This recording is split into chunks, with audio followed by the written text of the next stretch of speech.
एक तरफ जहां पूर्वी उत्तर प्रदेश में मायावती बाहुबलियों को अपनी पार्टी में शामिल कर मुस्लिम मतदाताओं को लुभाने की कोशिश कर रही हैं, वहीं पश्चिमी उत्तर प्रदेश में मुख्यमंत्री अखिलेश यादव ने मुस्लिम मतदाताओं में अच्छी पैठ बना ली है।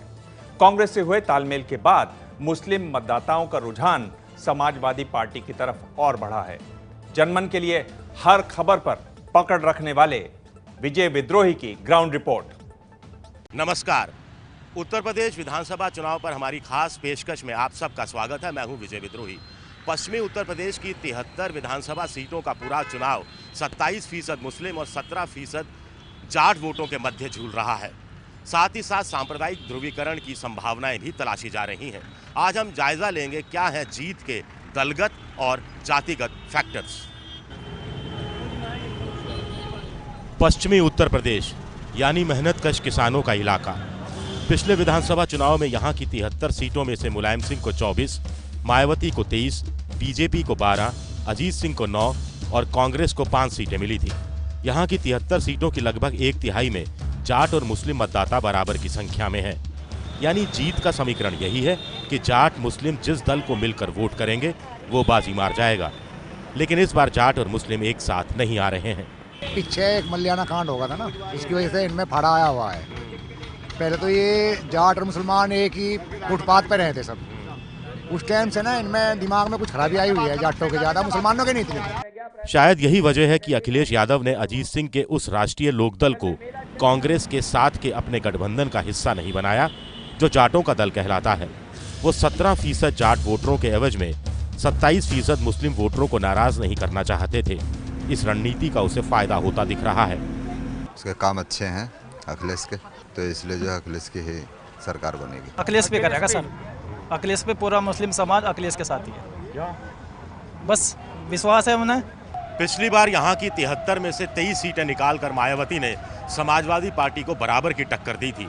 इस बार उसे उम्मीद है कि हाथी की सवारी दलित और मुस्लिम दोनों एक साथ करेंगे। जाट मुस्लिम के अलग होने पर मुस्लिम अगर दलितों के साथ मिलकर वोट करते हैं तो मायावती को सियासी फायदा हो सकता है। लोगों का कहना है कि गरीब दलितों और मुस्लिमों को मायावती ही दबंगों के अत्याचार से बचाती रही है। मायावती पे करेगा ज्यादा। क्यों? बस वो भली बढ़िया है, कंट्रोल करे ना हर बात पे। 2007 की गवर्नमेंट में दंगा कोई नहीं हुआ है। मथुरा कांड ये इसमें हुआ है, मुजफ्फरनगर 2012 में हुआ है, वैट मसूरी 2012 में हुआ है। 10 दंगे हो चुके हैं यूपी के अंदर, पश्चिमी यूपी में। बाप बेटे के ड्रामे हजार नहीं चाहिए ऐसी सरकार। बीजेपी ने समाजवादी पार्टी के साथ साथ अन्य दूसरे दलों को भी अपने निशाने पर लिया है। उसका कहना है बीजेपी बनाम स्कैम। स्कैम यानी SCAM। S Samajwadi party, C Congress, A Ajit Singh और M मायावती। लेकिन बीजेपी भी जानती है कि सिर्फ नारेबाजी से चुनाव नहीं जीते जाते। वो एक भी मुस्लिम को टिकट नहीं देकर हिंदुत्व को हवा देने के फेर में है। उसे लगता है कि जाट 2014 के लोकसभा चुनाव की तरह इस बार भी उसके साथ खड़े दिखाई देंगे। बीजेपी को फायदा होगा जिससे, बिल्कुल नहीं। बीजेपी ने किसी को टिकट नहीं दिया, इसीलिए नहीं दिया क्योंकि जाट का रुख जो है वो बीजेपी की तरफ है। लोकसभा इलेक्शन से जाट का रुख बीजेपी की तरफ है। मुस्लिम और जाट इस बार दोनों अलग दिशाओं में है। इसका जो ज़्यादा लाभ है वो भाजपा को मिलता दिख रहा है, क्योंकि राष्ट्रीय लोकदल अभी अपनी पूरी तरह से पकड़ बना नहीं पा रहा है। जो मुसलमान है वो 2 जगह बढ़ता दिख रहा है। हम इस समय बड़ौद में हैं। बड़ौद बागपत वो इलाका है जो कभी बड़े किसान नेता चौधरी चरण सिंह की कर्मभूमि कहलाता था। लेकिन आज उनके बेटे अजीत सिंह अपनी पार्टी राष्ट्रीय लोकदल के अस्तित्व को बचाने के लिए संघर्ष कर रहे हैं। अजीत सिंह को उम्मीद है कि हरियाणा के जाट आरक्षण आंदोलन और नोटबंदी के कारण बीजेपी से नाराज जाट घर वापसी कर सकता है।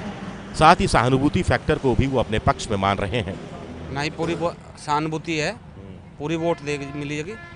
एक बार गलती करके दूसरी बार फिर गलती कर जा। हमारे हिसाब का कोई काम नहीं किया, यानी कि किसानों के फेवर का कोई काम नहीं किया उसने। वैसे पश्चिमी यूपी में मुख्य मुद्दा गन्ना किसानों की समस्या, इलाहाबाद हाईकोर्ट के बेंच की स्थापना और पानी का गिरता स्तर, उद्योगों का बंद होना है। इन सारे मसलों का इस समय जिक्र तो बहुत है, लेकिन समाधान किसी के पास नहीं है। आह को चाहिए एक उम्र असर होने तक, कौन जीता है तेरी जुल्फ के सर होने तक। कैमरामैन भूपेंद्र रावत के साथ विजय विद्रोही, किठोड़, मेरठ, ABP न्यूज़।